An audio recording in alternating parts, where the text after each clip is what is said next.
this video, I want to talk about how to use a graphing calculator to solve a problem involving a polynomial of degree 3. So the example is this. A rectangular box has dimensions 2 inches by 4 inches by 4 inches. Increasing each dimension of the box yields a new box with volume 5 times the old. Find how much each dimension was increased.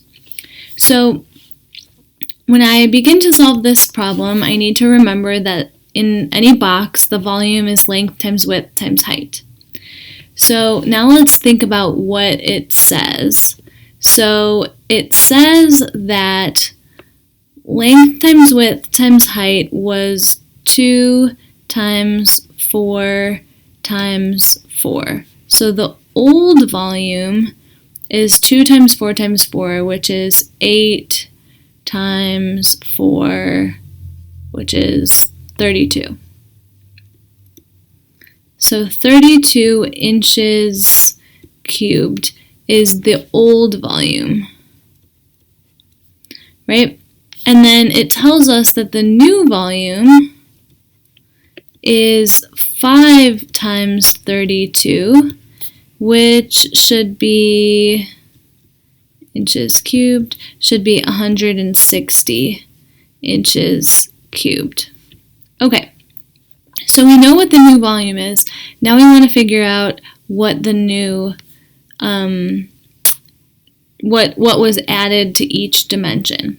So the first step, I think, is going to be to write a formula for the new volume. So the new volume would be equal to 2 plus whatever, right, whatever was added, times 4 plus whatever was added, times 4 plus whatever was added, and that equals 160. And we'll leave off the inches cubed just to make life a little bit easier. Okay, now I want to actually, okay, well there's a couple things that we could do. So we could simplify this.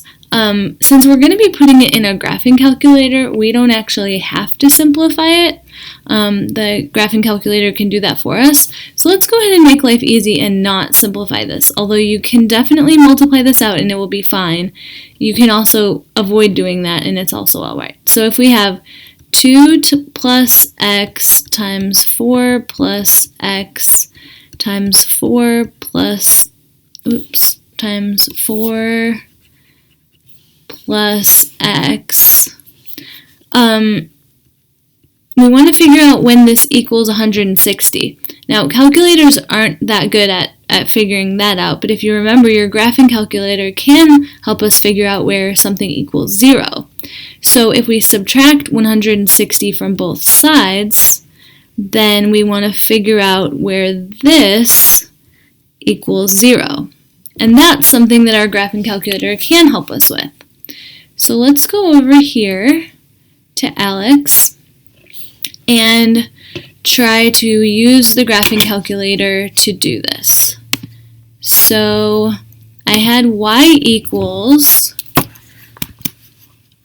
2 plus x times 4 plus x, and then it was times 4 plus x. You could also just do 4 plus x squared minus 160, and we wanted to see where that equals 0. So it looks like it's around 2 somewhere. So now if I click 0, and then remember I have to put my bounds in between, I have to make the 0 in between the bounds.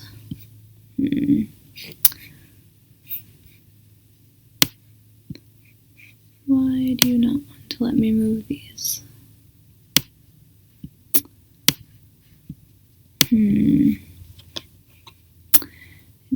For some reason, there we go. Okay, so we want a 0.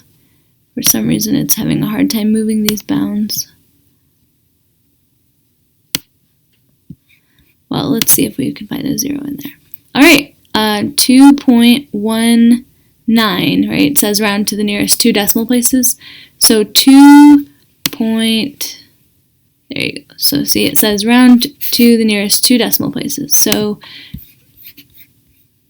2.18 inches were added to each dimension. And then I can check that, and that's right.